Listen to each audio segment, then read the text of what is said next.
What's up, ladies and gents? This is KSigKid, coming at you with another Destiny video. And today I'm laughing a little bit because we're talking about the Oryx challenge mode. Kingsfall and Oryx comes tomorrow, and if you're like me, you're really not looking forward to that. Not at all. This raid is going to test your teamwork and your patience like none before, and you're all going to be sitting just hoping that everybody is absolutely perfect, because that is what this raid dictates, which is one of the reasons why it is not one of my favorites at all.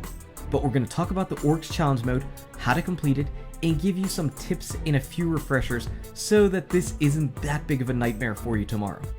So what is the Oryx challenge raid? You pretty much have to detonate 16 orbs of light all at once. Basically one-shot Oryx. So you're not going to deal out any damage to Oryx the entire battle until the end. You detonate 16 orbs of light, then Oryx flies to the front of the arena, you shoot him down in one final burst there, and he floats away harmlessly. 16 orbs at once, that's what we need to do. But we're going to give 7 tips just to remind us exactly how we need to do this stuff. And we're also going to assume that you're doing a strategy where you have one runner, of course you need one runner, 3 people on plates, and then 2 people up top dealing damage. Unfortunately, one thing that will not be happening right now is those people up top probably will not be using the Touch of Malice, because the good old Titan bubble with Blessing and Touch of Malice, that has been pretty much patched out. Anyway, let's go ahead and talk about our 7 tips. Number 1, like I said, you're going to need to have a runner. So whoever your best platformer and jumper is, that should be your runner for sure. The quicker they can get through the arena, the better. And unlike the Sisters battle that you just had, you can pick who's going to be the runner, which makes this really nice. So wherever Oryx slams down his fist, the first person up on the platform, that person indeed turns into the runner. They end up going black and white, they go into their special realm and dimension, and then they have to be the runner. They've got to move all the way up to the spark, get it, drop down, then they've got to take the invincible aura away from the knight. Now to kill that knight, I strongly recommend having an exotic sword. And there's 2 choices. You've got the Raise Lighter or the Dark Drinker. I personally would recommend the Raise Lighter, though Dark Drinker you certainly could get by with. Boltcaster, Young Wolf's Howl, I would not at all recommend that, especially Young Wolf's Howl. I think that would punt the knight all the way across the arena. I think you could be in for a bad time if you use that. So your runner should have an exotic sword. I think that will make their life much easier. Moving on to number 2, we've got the plates. I mentioned there are 3 people who are going to be on plates, and what we've done is we assign plate numbers. We've got 1, 2, and 3. Plate number 1, the person who has plate number 1 will always be on the plate where Oryx slams his fist. Now that could move all around the arena, but wherever Oryx slams his fist, plate number 1 is. Plate numbers 2 and 3 will just be counterclockwise from that. So plate number 3 will always be diagonally away from plate number 1. That's just a good way to remember it, and I found that that's the easiest way to go about doing this, because instead of 4 people having plates like you might do on the Sisters, and everybody just stays in the exact same place, we have 2 people up top dealing damage, and that means that we don't have a person for each plate, because you actually don't need somebody on the last and final plate.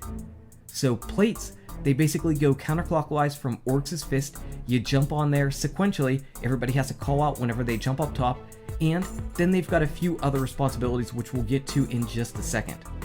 Number 3, we've got Ogres, and this is where the people up top come into play. Up top, where the Sisters end up spawning in, we want to have 2 people up there, ideally at least 1 person with a bubble.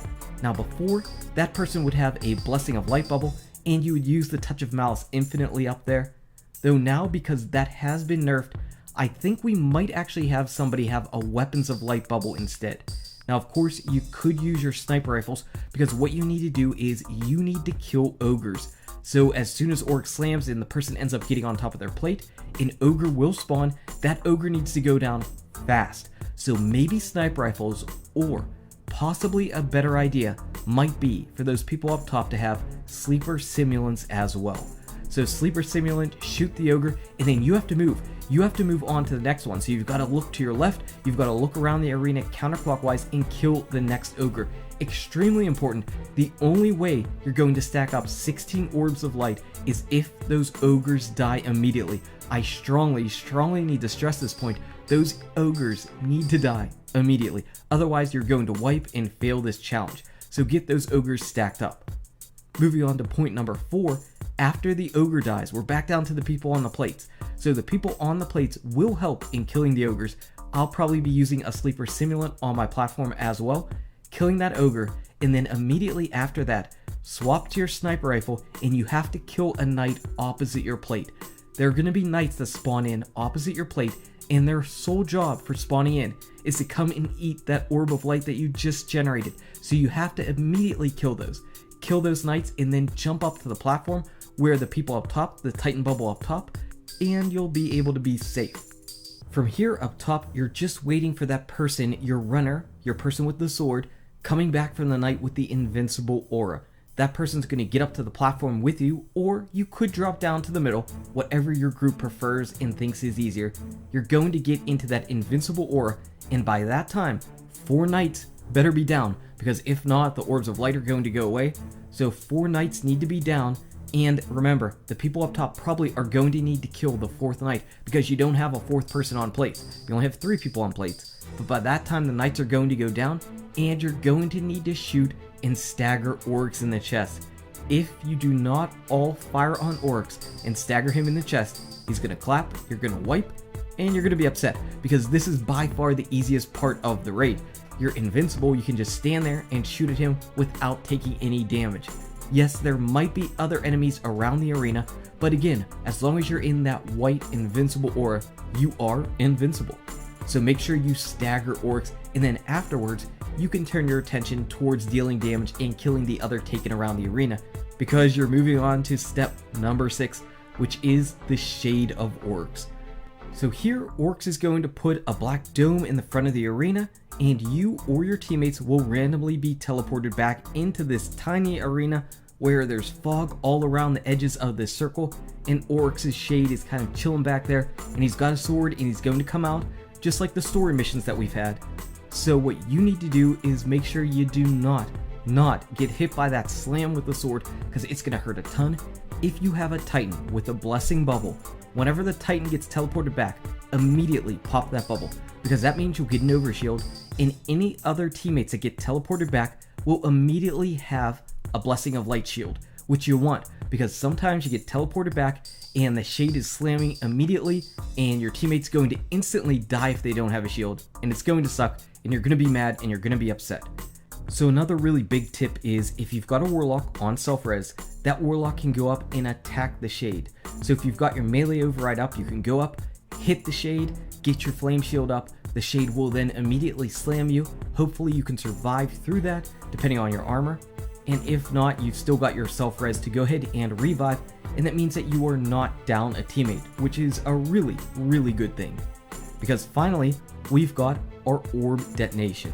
So orb detonation, after you go through all the steps up to where you stagger Oryx, on your final run, your 4th run, where you've got 4 orbs of light from the ogres stacked up on top of each other, what you need to do is go detonate all those orbs. So you have 4 piles of orbs sitting there, and you've got your 3 plate people. Those people will go back to the last plates that they were just on and detonate the orbs there. Your 4th pile of orbs will be taken by one of the 2 damage dealers up top. It will not and never be your invincible aura person.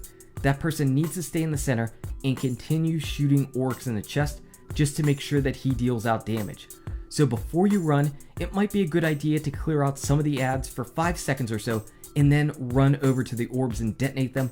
In order to detonate them, all you have to do is stand in all of the orbs, make sure you're standing in the piles of all those orbs, and just wait. Wait there until you see your name pop up on the screen that you've detonated all 4 orbs in your pile, and then run back to the invincible aura. Please, this is the most important thing. Make sure you see your orbs detonate. It is not as important for you to be alive and back in that invincible aura as it is to make sure all those orbs are detonated. I definitely sometimes lean on the side of caution and die, and just don't worry about being one of the people there and alive to go ahead and shoot Oryx at the end. He doesn't have that much health, and if you've got people around your team that do have sleeper simulants, that should be plenty of damage to shoot Oryx at the end. It's far more important to make sure all those orbs are detonated. That's a challenge after all. If you don't detonate 16 orbs at once, it doesn't matter. It doesn't matter. You've got to detonate all those orbs and kill Oryx all at once. So that's the final thing. And there's a lot of stuff in this raid, isn't there? Just thinking back even on these 7 tips, there is a lot of stuff that we have to do in this raid. It's going to take a little bit of practice and a little bit of teamwork, especially if you're like me and haven't really run this raid in a really long time. The overall battle shouldn't be difficult. The problem is you need to do this basically 4 times perfectly in order to have success. And that's where the problem comes in, because we are all humans and we are all prone to just flaws and failures. Hopefully that doesn't happen a lot to you. Hopefully it doesn't happen a lot to me. But I hope these tips in this refresher ended up helping you out just a little bit and you're ready to go ahead and tackle the King's Fall raid tomorrow, because oh man, it is going to be a doozy. Anyway, guys and gals, thank you so much for watching. If you enjoyed this video, smack that like button and subscribe to the channel. Check out these awesome videos. Good luck with your raids, your drops, your King's Fall, and I'll see you around in Destiny. #good luck.